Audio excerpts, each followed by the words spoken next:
But it has to apply to the supervisor. Great memory. I got my lawyer first and sent it to me. I said, you know, maybe I got it wrong. That's one thing. So I just, if there was any question, Who's all going to the parade on You know what? I am. My well, because anniversary. We'll have to be 20. And you don't want to be in a parade to celebrate it? That's correct.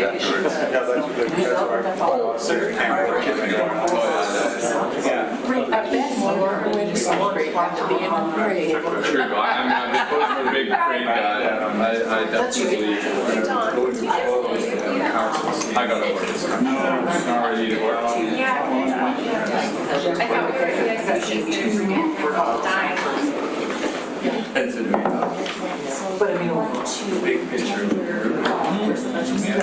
Did I have a change for you now?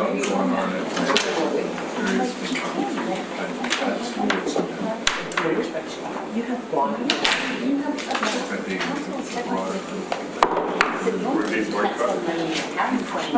It's a delegation, it might be like, Okay. The mayor drives it. It's just regarding the park. Like that's what I think you hear. that's true. They're in favor. They're in favor, right? Okay. I'm not going to give you. No. I hope so. I think we have more to change the mind. And the radiation is not here. So I guess the conversation with her. So I'm not sure where confusion. I'm like, let me double check out my. Any approved plan? No. That's not. Okay, just as Richard goes. I understand that, so we didn't really You don't want to do that item? Okay, just go up. I can speak to it, and then you can just We did tell them about this location, so I just could go on to items. And then the next day is, We're gonna like so. it's an interesting. whatever council wants to be. I was just being a little, because this is the first VIP this council's had, so talk a little bit of history during the program. That's okay. We brought it into the city, it's all programmed now.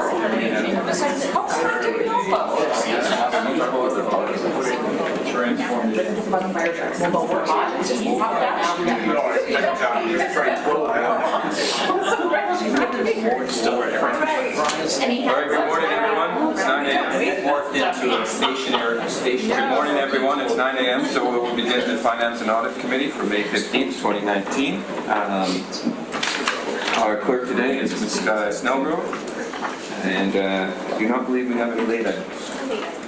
So the first, we're looking to approve the agenda. Now, a note for item A, the delegations have not arrived, but Mr. Harding, I think, will use this opportunity to give us a little history of the Partners in Parks program, and hopefully they're here. If not, we can look at the item or carry on. It's up to council. So I will turn it over to, sorry, before we begin, we have the adoption of 2 minutes. I move the adoption of the agenda. The adoption of the agenda. Second, sorry. I think All those in Council favor? Folks are being offered. Okay, next item is the adoption of the minutes. Second. Second by Councilor Barr. All those in favor? Thank you. So no presentations, no delegations. So that brings us to item 7A, which is the Partner in Park program. Mr. Hart. Thank you, Acting Mayor. So this is on page 11 is a report with 2 recommendations for you. This is again talk about development of a volunteer park program, neighborhood program in Arbor Park. Arbor 2, does everybody know where that is? It's up in the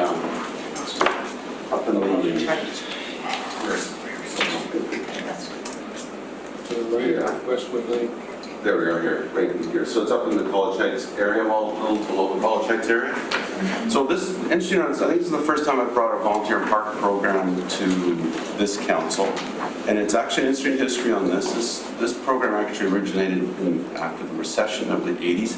I'm old, but I wasn't here at the time.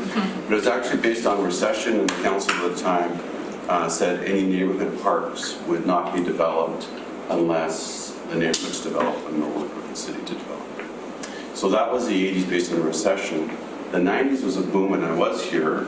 We were able to take what I think was a program that was based on constrained recession and actually turned into a community development program. And so over the years, we've probably done well over 100 of these, maybe 150 of these. And sometimes we've now been going so long, we've come back many times to do it. And the program is really, you could do a program where, unlike a sewer being built or a road being built, this is actually working with the community to work with them exactly what they want. So we don't start anything until the community reaches out and says if we have either an undeveloped piece of property or there's a piece of property that they want to enhance. So then we use a model of working with the neighbors. They have to get involved with it. They design it. So rather than an engineer in a cubicle or a planner in a cubicle, we're actually out with the community, working and designing with them what they want. So it's a different service model, but it's one that I think some of you have actually participated with over the years in different roles, and one that helps us in our maintenance. Sometimes in the communities, if they want a higher service level, they'll actually maintain the park. But also we find over the years that we build more what the community wants at that time, rather than building something that we think they might want, but we actually build it for what they want. We don't overbuild it, we don't underbuild it, and it's what they want. And then as the community changes, as the community does change or neighborhood changes, the park will change along with it. So that's a little bit of the history of it. Councilor Armstrong. I just wanted to actually move recommendation 1 and recommendation 2 get it on the table. Seconder? Second. Martin, any discussion? Councilor Armstrong. Yeah, I'm totally in favor of this. I think it's a great program. I think it's really good when the community's invested in it, not like the developer ones where they just put it in and they never get used. I think it's an awesome thing, and we have $50,000 we should be using. Thank you.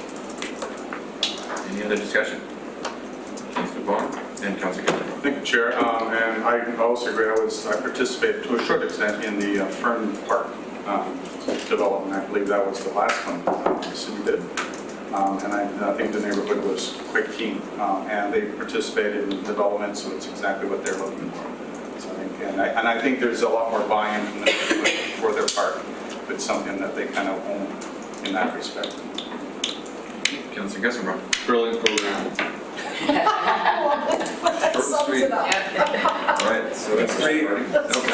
So I just want to give a little bit more of the levers behind here. So even though we give the funding, we don't give the groups any funding at all. We actually then we hold the funding, we work with it, and we don't start any of the projects until their group has done all their components. So as Councilor Bonner meant, Fern Road has just been done, but I don't believe we started Fern Road yet because they're not quite ready with it. But the city funding is there, which also helps them go out and get other contractors and other support that they can show that we have some funding here. So typically this sort of been through the Parks Recreation Culture Commission, and a group becomes a delegation because they're here. And sometimes they bring kids and a bunch of balloons and other things to show how great it is. But if they do come, it would be nice still for council to hear the presentation. If they do come, because they've worked hard on it. Councilor Thorpe. Thank you, Chair. Yeah, I just wanted to add that I also think it's a tremendous program, and Richard and his staff really go out of their way to work with the communities and come up with a plan that the people in the neighborhood really want to see. And it's cost sharing, basically, usually about 50%. I think they've been tremendously successful, and I love the name Partners in Parks. We switched that on. Councilor Turley. Yes, thank you, Chair. Through you to Mr. Harding. So the city puts up $25,000 and we have a rough idea of how much the whole project costs? Right, so the group actually provides you a budget. I believe it's on Page 18. Page 18, thank you, Councilor. And, we work with them on that component and then with the details of it. And it fluctuates. It's never always, we try to quote it 50-50, but sometimes it's 80-20, one way or the other, or however it works. Some groups, depending where they are in the community, each has a different strengths and weaknesses. Some can get equipment, where others can get money. Others can get sweat equity, where others can get materials. And it really, we also try to work with the strengths of the group. And if you notice on our Monday session, when Deb Beck did a presentation, we've expanded this now, the program, into some other larger parks. And so we'll see it come back with some large park areas where a group wants to do something, and we'll use the volunteer park funding formula for it. The other interesting component, I just think, is back in the 80s, we were actually looking to stop, this is more planning, parks planning discussion. We were actually looking not to acquire neighborhood parks. But then we started seeing how this was actually turned into a community development program. So actually a lot of people who've never known their neighbors for years were actually now working side by side with the neighbors. Then it turned into block watch, turned into barbecues, Halloween parties, things like that. But also it gets back to that walkable. Now we're talking about walkable cities. So the whole goal of a neighborhood park is to be within 500 meters of a home so people can walk to a neighborhood park rather than drive. So I think now with some of the active transportation components that we're looking on, how do we make some of those connections better? Councillor Hemmings and Councillor Bond. Thank you. Through you to Mr. Harding. Are the $50,000 per year in the budget, is that usually run through? Like, do we have another one in the pipeline that we anticipate coming? Or is this budget typically not used? So in the past, we used to have 100,000, and then 50,000 was taken to go towards public art.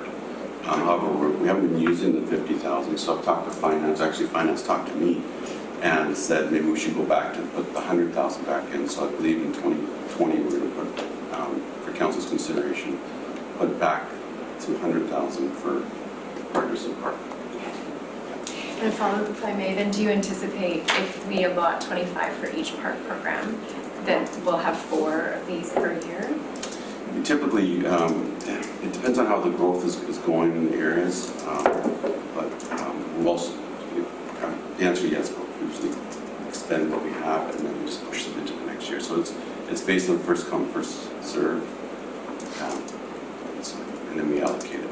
And then we'll allocate it, and it may take a group a year or so to get ready to go, and finance will hold it for them there as a council approves the project, so it's held there until such a time as a group can go forward. Councillor Bond. Thank you, Chair. I wouldn't mind tabling this until the end of the meeting or when the delegation shows up, because it's kind of nice to vote after, as opposed to the kind of anticlimactic if they show up, it's already done deal. Awesome. I'm hearing a lot of support for this particular item. I would prefer to vote on it, and if the delegation does show up, we can listen to them anyway at the middle ground that everyone's happy with. Sure. Okay, so I'm going to call the question on this one. All those in favor? Motion approved. Thank you. No. It would have been good if it was. Went to the conference. That's the gentleman that helps the groups build the parks. So that's Mr. Newland. You haven't had a report, so please discuss it. So next item, 7B, a community program development grant, Mid-Island Youth and Community Development Cooperative. Mr. Gressel. I've got a conflict. My partner is on the board of this organization. All right. We will grab you when we're done. Mr. Harding. Thank you, Acting Mayor. So this is some funding that actually originated when we fund the barnyard program at Bowen and then out at Bevan. When that dissolved, staff said, well, when we come up with another kind of funding program to help other groups or organizations get started. So now there were some funds added to it. There's 15,000 in this. Our apologies to council. This is late. This is now post the event, and the group was diligent in getting their application in November, December. We'll get some issues getting it to you, but it's in front of me now. There's supportive of this. It's again, this will also be one that we'll bring to council when all grants are brought to you for review. This is one that we'll add to in the mix. But the intention is for a group that's trying to get something off the ground and going into development grants. It's not supposed to be long term. It's supposed to be kind of 1 time or 2 time so that they get things started and then move on. So this one is, as you can read on page 23, it's focusing on Earth Day and Earth Day event. And I think a lot of you were at the event that this group was to. If there's any questions on it, particularly that they're asking, for how, but they're asking for $6,350, and we're supporting that. Thank you. Councilor Barber. I wanted to move the motion to get it on the table. Is that? Thanks. Seconded, Councilor Armstrong. Councilor Turley. Yeah, I'm having a little trouble figuring out the finances of this. I look at the actuals from 2018, and I assume that there was an event last year in 2018, and according to the financials with their income from community school grant, they actually broke even. Their budget this year was $6,350, if I'm reading it correctly. So I'm struggling to figure out why you need money. I mean, according to the financial statement, in my CDC, they have $4,670 in the bank for the two accounts. Am I reading something wrong? So our lift.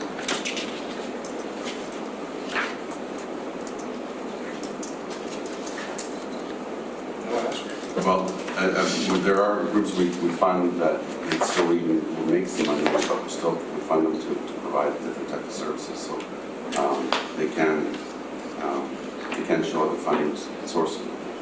So I guess maybe my question is, do they have their actuals for the event that happened on the 29th yet?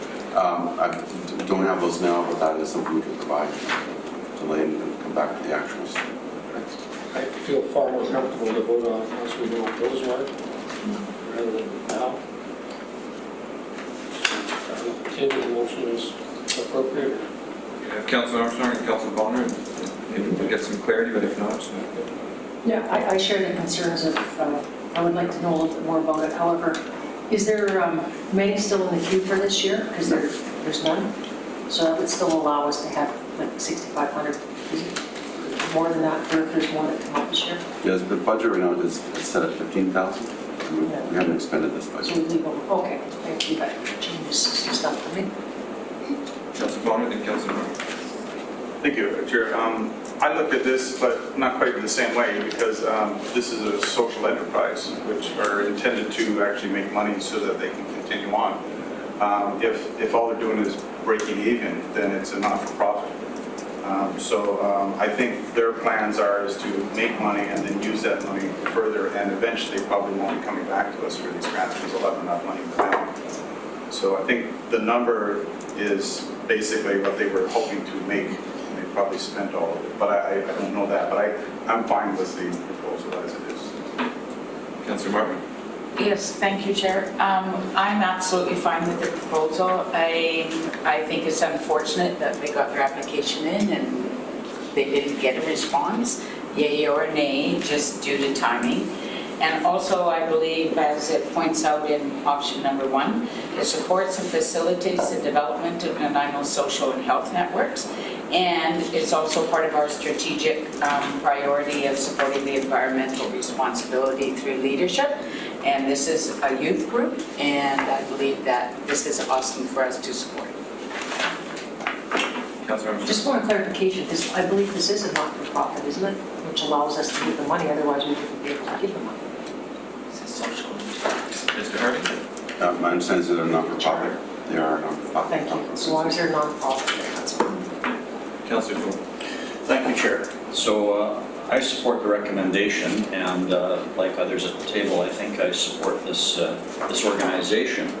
But I also think it's important that we in fairness to all groups, have a level of accountability. And no different than when we give out community event grants or cultural grants, we expect a reporting back on finances and the result of the event, whatever it might be, and how successful it was, and so on. And so, while I'm okay with granting this money, I would hope that there is a process in place. Maybe Mr. Harding can answer this. For some degree of accountability on how that money is spent, what the return on it was, how well the event was received, and so on. We do request actuals of the event and how things proceeded, including some financials. I'd have to double check on the details of the financials we request, but we definitely require a report back on the event. Thank you. As a follow-up, if I may, I know with the event grants, if we don't receive that then they're not in the queue for next time around. So again, I think we need to be fair.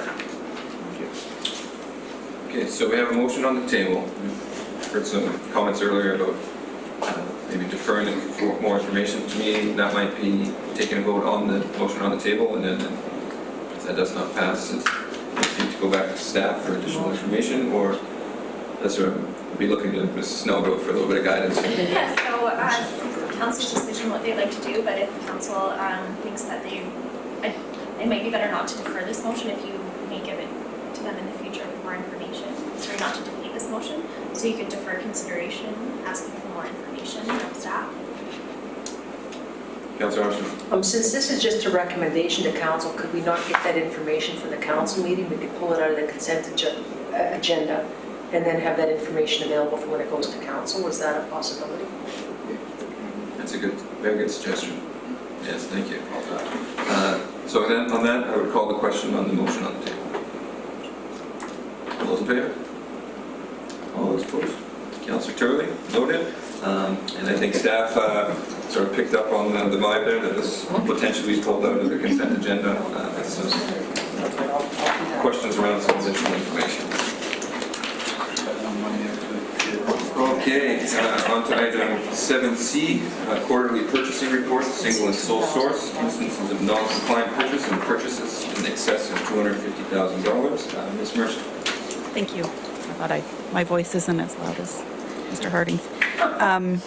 So the purpose of this report is to provide the committee with information regarding sole source, single submission purchases, and policy compliance per the city's procurement policy for the period ending at March 31st, 2019. So Appendix 1 outlines sole and single source purchases. Appendix 2 outlines purchases over 250, and there have been no instances of non-compliance as at March 31st, 2019. Thank you. Councilor Armstrong. Move the recommendation. Seconded by Councilor Hemmons. Any discussion? Councilor Vaughn.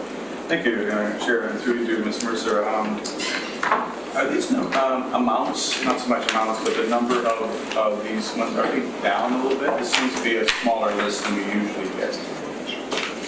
It could be. It depends. This is only the first quarter, so obviously, as the year gets on, the list gets longer, so perhaps the last one you saw is shorter. I would have to confer with the purchasing department to see if their numbers are down, because I don't have that answer. Yeah, I was just curious. Any other discussion? Call the question. All those in favor? Thank you. Motion approved. Right. Item 7D, budget transfer policy. Ms. Mercer. Thank you. As a practice, we're going through all of our finance policies and updating them where necessary. So this report outlines the changes made to the budget transfer policy to make it more current, as the last time this was updated was in November 2010. We've had a purchasing policy change. We've had, there's the way we do our accounting system. We do it a little bit differently than when we had this. So we just thought it was a good time to update it and make it more current. So the intent of this policy is to allow departments to manage their budget efficiently and effectively to achieve their objectives while ensuring that council is informed of all of the decisions that were made. This policy, the updated policy, revised the approval limits and refines the different types of budget transfers and the required approvals. So it's just more housekeeping than it is anything. So we just wanted to give it to you for information, so you know that we've updated it. Recommendation for discussion. Seconded by Councilor Turley. Councilor Armstrong. Yeah, I have an issue with some of the stuff in the budget, or in the advance, or in the policy, and I don't know why liquor's included in there. If we can't pay for liquor, I think the per diem should just be the per diem. How they spend it is up to them. There's no other branch that has that. That's the travel policy. That's the travel policy. We're not in travel policy yet. Oh, I thought that's where I thought we were. No. Budget transfer. 23.2? Budget transfer. Oh, sorry, my thing skipped ahead to it. My apologies. All right. Any other discussion on item 7B? I'll talk. I'm good with that one. Councilor Vaughn. Thank you, Your Worship. Let's skip right ahead. Chair. There's When I compare the two, the former version and the new version, there's actually quite a bit of changes. And it's giving more latitude, I think, to department heads and managers, which I don't have a problem with. But we also took out council's approval completely on all things. Is that standard practice? Most things of a large dollar value will come to you anyway, so really anything over, there's anything over 75 we really look at, usually 6 figures, they will come to you. We will make the department do a report and come to you. There's ones where, we have a $5,000 transfer between accounts or between different projects, which we don't want to bombard council with, really administrative things. So anything of major importance will come to you. So council will still get most of the reports you normally would get anyway. Anything of a political nature will come to you and those kind of things. So it's just, we tried to streamline it so it's more effective for everybody. Thanks. Any additional discussion? All right, call the question. All those in favor? All right, thank you. Motion carries. Now on to item 7E, travel guideline policy outreach. Ms. Martha. Yeah. Well, that's done. Okay, sorry. This policy has been under construction for some time, but what we wanted to do was update the policy because it has not been updated since 2007, and lots of things have changed since then. Our old policy was very light on detail, as you will see because I attached it to the report. And so the idea with this is to be very clear for staff on what is allowable and what isn't, and be more descriptive so there's less ambiguity in there. And and it also outlines an approval matrix and talks a bit about how to submit your claim. So it's more, we've provided more detail. It isn't anything, there isn't any new expenditures in there that they can claim. It's just more descriptive. Councillor Armstrong? Move the recommendation, can I take? Is there a second? Second. Speak to? I have actually lots of issues with the policy. I looked at the provincial policies as well as the federal, and we were asking to look at that. None of them address alcohol. I think that per diem should be able to be used anywhere a person wants to use it. I think that's a big issue that now we're going to have to go back, and we've got some problems before where you got to take $3 out of your receipt because you had a beer, or $5. I think that should not be even in there. So a per diem, if I can. Well, it says on there if it goes over that they require receipts. So if you go over, so that's an issue. And technically, if you're spending your $8 and alcohol's in there, you shouldn't be able to spend that if you're going to have to bring it forward with the receipt. So I think the alcohol part should be removed. Nobody else does it. Councillor Martin?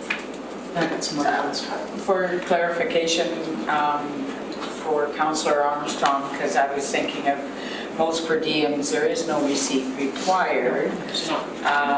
And it's only if you go over that. I think the exclusion of alcohol, to the best of my knowledge, is very typical with many organizations, one I work for anyway, so that's it. Just to follow up on that, the problem with that is if you do put alcohol and it's even under your per diem, it's still against your policy. So if you have $40, like $80 per diem, and you happen to buy alcohol with that in part of that $80, that's against the policy. So you would have to bring forward your receipts to refund the amount of your alcohol. That's how it's been done in the past. Ms. Mercer? When it's a per diem, we require you just claim your $25 or your $20 or your $40. We require no receipt. So I understand what you're saying, but that is the only time that we require that you to repay something is if it's put on your purchasing card and it's alcohol, we will make that reimbursed. But if it's a per diem, you just fill out the claim and we have no question about what. But that's not what the policy Councillor says. You have your... I was actually indicating staff, but I will speak if Councillor Armstrong's well, I wasn't finished with the referral. Okay, sure. Because that's not what the policy says. It says alcohol will not be paid for. So if you are putting that on, even if it's not on your credit card and you're still getting paid, the city is still paying for your alcohol. So that would, you open up an extremely gray area with that, as we saw previously. Because you've now gone against your policy, which says alcohol cannot be paid for. So if somebody happens to be at a function, sees you buy beer, and it's on, happens to be on your purchasing card, if it's not on your purchasing card, you pay cash, and then you come in for it, you've broken policy. So that's why I would like to have that removed. I don't think it should be in there personally at all. Councillor Ford, and then Councillor. Thank you, Chair. I'm just hesitating. I don't know if Ms. Mercer, because I understand Councillor Armstrong's concern there, and I don't know if there's an answer to that or I'm just not. trying to find the spot in the report. What do you, I think it's 5.5, so we pull it down. Beyond that, while Ms. Mercer is checking, I'll just say that I think on the whole, I absolutely support this revised policy. I think it's all about accountability, and it's, as Ms. Mercer said, just being more specific and tightening things up and showing exactly what's allowed and what isn't. So we could quibble about little things in here. I think the alcohol point is a valid one to look at. But beyond that, I think this is a good move forward. And I should add, seeing as we seem to be stressing alcohol a lot, I don't think anybody at this table has a problem with alcohol. So let's not get bogged down in So that. just remove. Ms. Mercer. Ms. Mercer, yeah. yeah, no, we can, we'll look at doing some wordsmithing around that. And Just needs to be removed. And Councillor Martin? Yeah, just for clarification, because the opposite of that is if we remove it, then you can spend the whole $80 on So what? alcohol. Yeah, so it was, Happens in federal government, provincial government? I'm Sorry, okay I'm with it talking either way. I take most people as being responsible adults. So if I may, Mr. Chair. Please. I think the norm in municipalities is to have a non-alcohol policy. Certainly with the CAMA board that I'm on, we have a non-alcohol policy, all meals and all those. So if it's in the per diem, we don't know, you can spend the money on widgets if you want.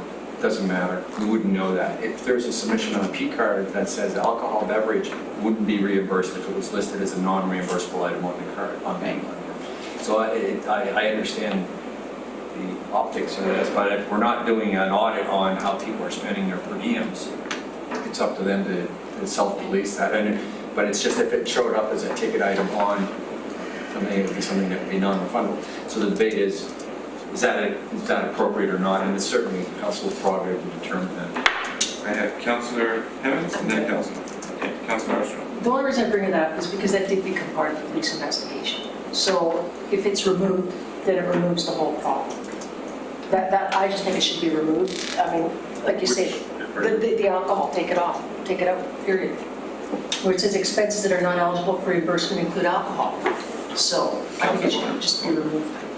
Yeah, I was just, thank you, Chair. I was just looking at 5.5 and third bullet down, where it says the per diem allowance is intended to cover the following normal daily expenses: meals, gratuities, and non-alcoholic beverages.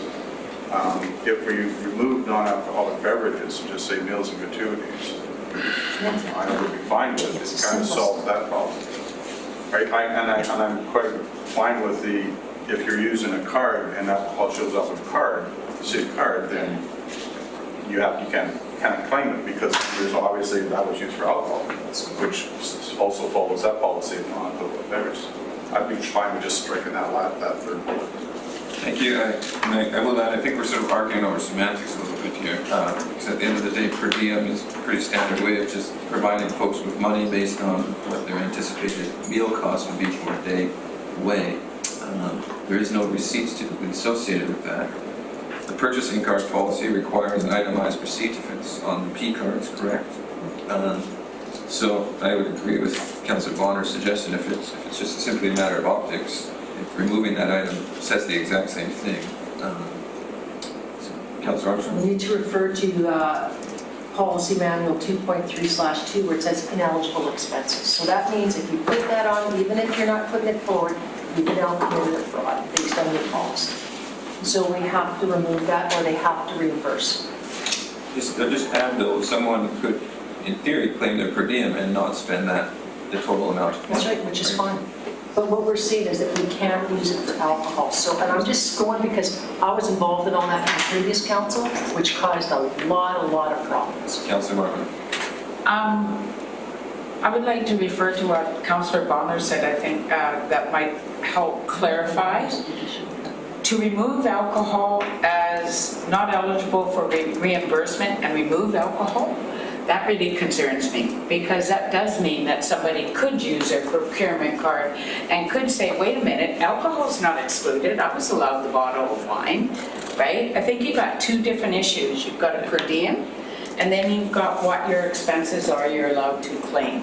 I think removing alcohol is very concerning, but I think we could clear it up under the per diem by just not putting in the phrase non-alcoholic, right? And maybe making clear that the per diem is your per diem.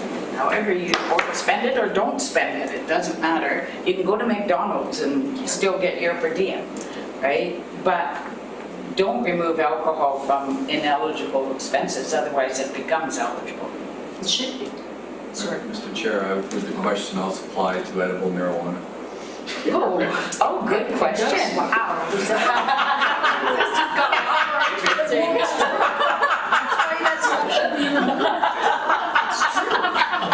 It's a real substance. It's not ineligible. That's right, it should be.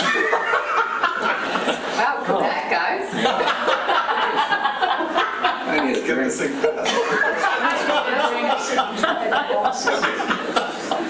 So, let's bring it back here.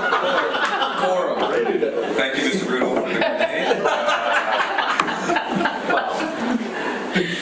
But that's why I think all that stuff should be removed. So unless someone's willing, we have a motion on the floor here. I think we've gone around the issue. People have sort of expressed where they stand. Can call the question unless someone is willing to amend the motion. I want to amend it to remove alcohol. Is there a seconder? I'll second. Okay. The reason why is that to have a glass of wine, like if you look at your provincial and your federal, alcohol's not in it. They can have it. It's not an issue. Like one glass of wine is not an issue. And for us to go, and I mean, and Ian, you were there for the last one, when that's what got us into a lot of trouble with the KPMG stuff. And it did go to a police investigation. And a lot of it was based on alcohol. And I mean, I think we have to be really careful of that, like when you say that, because you can't keep changing, it's a policy, and if you break your policy, then it becomes an issue. So that's why I think, like, what does it matter if a staff member has a glass of wine, we pay for a glass of wine, Truly, Evans and we pay for cigarettes. So here's the concern I have with Councilor Armstrong's suggestion. And while I agree with the fact that it's a single glass of wine or a single beer, what's to stop somebody from going to the liquor store and buying a bottle of scotch? Is that eligible or is that not?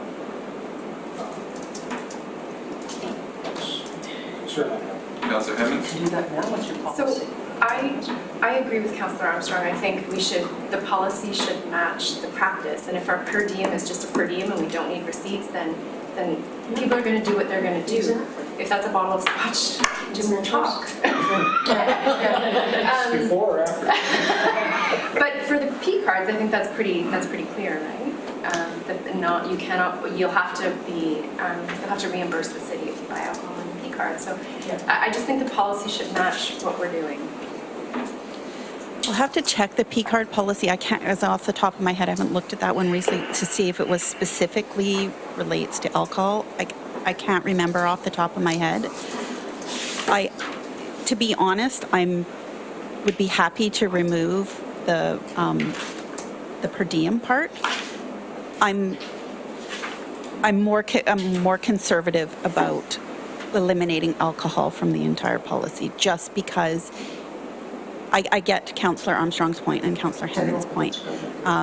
It just, because we don't generally allow alcohol in any other policy, it's hard to exclude it from here. Can I follow up? Thank you. Then if we do that, then that means we have to police it, right? So then our per diems are gonna require receipts.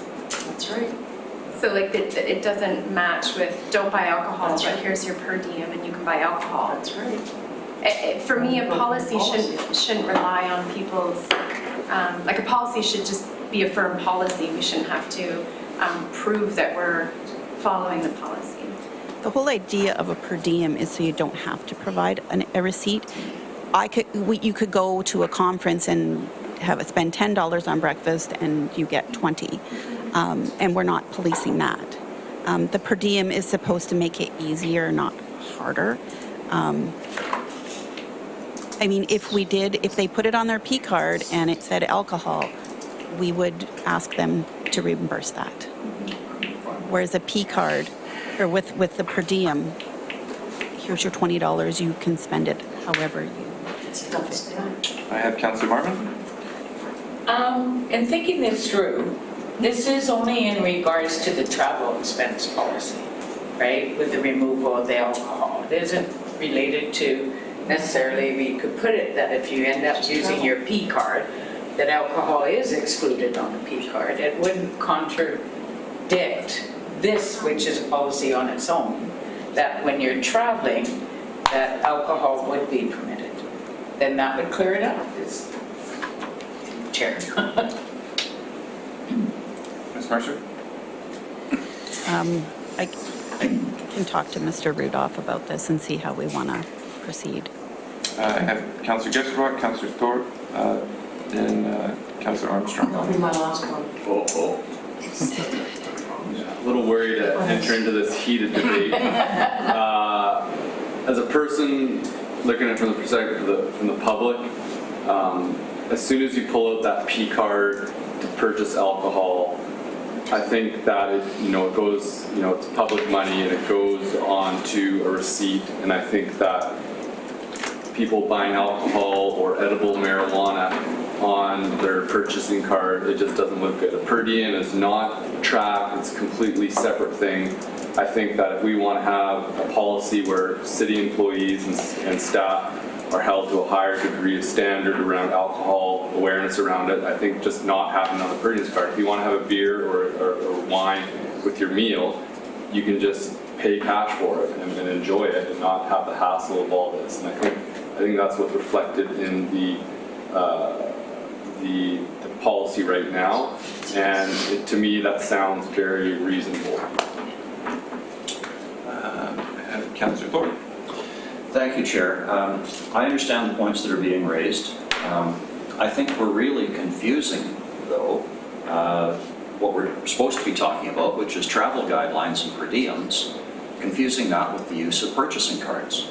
And to Councillor Armstrong's concerns, the problems that were created in the last council came from purchasing cards. Well, the perceived problems came from purchasing cards, where a staff member may have, as was practice, take a city committee out for a Christmas dinner, which used to be practice, provide the meal for the committee members, which are members of the public, allow them to have one glass of wine or beer, a drink, and then the staff member would use their purchasing card to pay for that meal.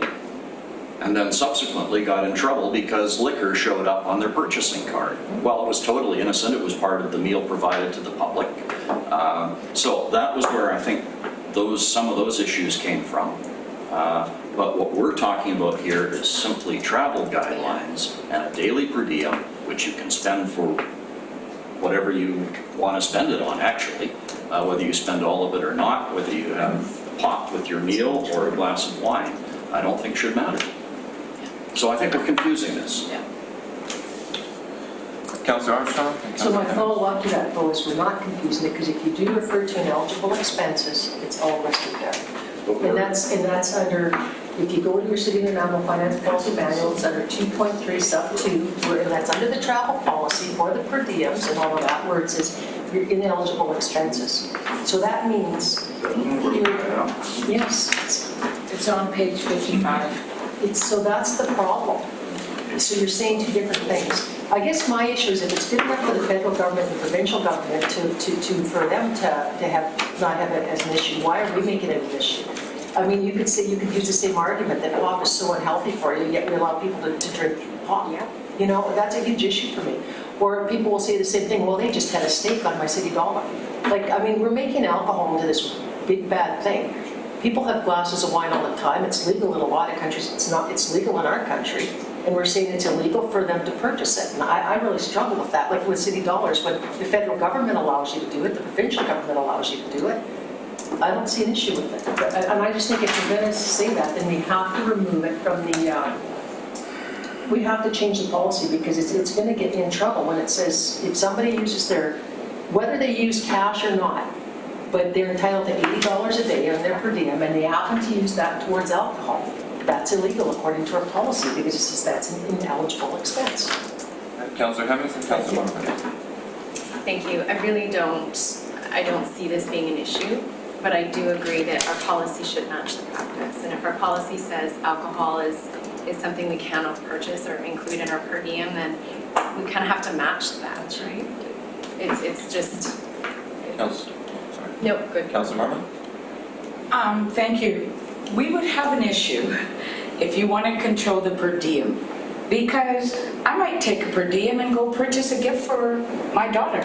It says I'm not allowed to buy a gift, I'm not allowed to, personal phone calls, I'm not allowed to get my shoes shined, I'm not allowed to, right? All of these things. Well, per diem is a per diem. You don't have to say what you do with a per diem. That is bookkeeping, is what corporations do to make it simple. This is what we allotted you for your expenses, for your meals. If you don't use it, you can do whatever you want. I can buy a gym membership and save it up and starve myself and drink water and all of these things would have to be excluded then because you could do any of these things with your per diem. Right? So I don't see ineligible expenses and a per diem related at all. Per diem's per diem. That's why it's complicated. Then we need to remove it then. That's So, very simple. I'm going to add in here that I have Councillor Bonner, is the per diem amount is calculated on what the anticipated expenses would be For me. for meals, correct? Yes, that's what Right. So I think the reason why alcohol appears under the ineligible expenses is because it is not deemed as something necessarily as part of that calculation that somebody needs per day. Correct? Yeah. So I hearing the points, but I also disagree with Councillor Hemmings about practice. The practice, I think is again way too overcomplicated. The practice is, this is how much we anticipate your daily food expenses will be. We're willing to provide you with that amount. Period. How you chose to spend that is up to Councillor you. Bonner, Councillor Hemmings, and Councillor Armstrong. I agree with Councillor Hemmings' point. To me, ineligible expenses are as if you're sending a receipt back for a claim, right? A per diem is just saying, hey, I was in Vancouver for a day, can I have my money, right? And at which point, it's not an expense claim, it's just a per diem. So to me, we leave alcohol in ineligible expenses and we remove non-alcohol from 5.5. And that would just clear the whole thing up. Councillor Hemmings? I would be fine with that. Ms. Mercer? The only item in the travel policy that doesn't require a receipt is the per diem. Everything else requires a receipt. If you purchased alcohol and we did not have that on the ineligible list, you could submit that and be reimbursed for that. And that is why it is included in here. Per diem is just to simplify. You're going to Vancouver, $20 should cover your breakfast, or $40 should cover your meal. How you choose to spend that is totally up to you. I would be happy to remove that non-alcohol portion from 5.5 and make that so that's clear that you're not in contravention of that. So that's done. Councillor Harris. Do we maybe just need a footnote to the per diems to say that we trust the discretion of people who are using their per diems? Yep, we can do that. And then we don't have to worry this, we don't need to complicate it this way. Yep. Councillor Armstrong. Then we need to remove the ineligible expenses, because per diem, whether it's, yes, you do, by the law, you have to. Because if you give me $80 that are for meals only, and that's what we're saying the per diem is for, No, but if correct? we use the No, it doesn't. footnote and say, we trust that people using the per diem will use their discretion for travel expenses, and the ineligible expenses are for those that require receipts. The per diem, we just say, this is your per diem, basically don't be a jerk. Well, then Don't buy a bottle of scotch. But we still have ineligible expenses for the per diem, and that's what I think people are missing on. If this was to go forward again with a complaint, then they have to, they're gonna have to give us an outline of what they spend their dollars on by our policy, and they're gonna have to tell us that, oh no, I didn't buy liquor. Well, how come someone saw you down there doing that? And that's a problem. So if we're gonna say that we're giving you $80 per diem, that's it, remove all the rest of this. We don't need it Councillor Marvin. then. Otherwise, we're Perhaps- picking and choosing. It's Councillor Marvin. Perhaps we could clarify this with just making sure ineligible expenses for any receipts submitted. Period, Well, that would work. right? And then that clears it up, because we don't do receipts for per diems. Nice one, Sam. Okay, so I'm going to call the question on the amendment, which was to remove alcohol from ineligible expenses and the... You've got a second motion. So the amendment motion is to remove alcohol from the travel guidelines policy. Right. Question? So, Sorry, I'm sorry, Chair, can I just be clear on that? What are we This was amending? an Remove amendment. alcohol from the travel policy. it was to adopt it with essentially in principle with alcohol removed from the policy. So you're referring to the page 55 ineligible expense? Correct. Question? So all those in favor? Opposed? So that leaves us with the original staff motion on the table. Correct, Ms. Nelbro? Yes, to receive the report for information. Now, this, you may put a second motion in with respect to Amendment. 5.5 in that third bullet, if you wish. Or I like Zenny's a amendment. notation of ineligible expenses for receipts submitted, or some other footnote or some comment, if you wish that to be added. So I will move for an amendment to the policy that we make clarification on ineligible expenses when receipts are submitted. We'll second it for discussion. All right, discussion. I think it's I would like to request that the CEO speak with Superintendent Miller about the issues around this, and then he can get the clarification that is required and then bring it back to council. Sorry, Councillor Marvin, did they give you the opportunity to... I thought it was pretty clear, so, Okay. yeah. Any other discussion? So I'll call the question on staff's recommendation On the amendment. with the Martin's amendment. Right. So just Councillor Martin's amendment. Right, okay. We're just voting on the amendment. Yes. Just voting on the amendment, so all those in favor? So Okay. now would be the main motion as amended, Councillor Martin's. So I would like to make amendment as well to remove the third bullet in 5.5.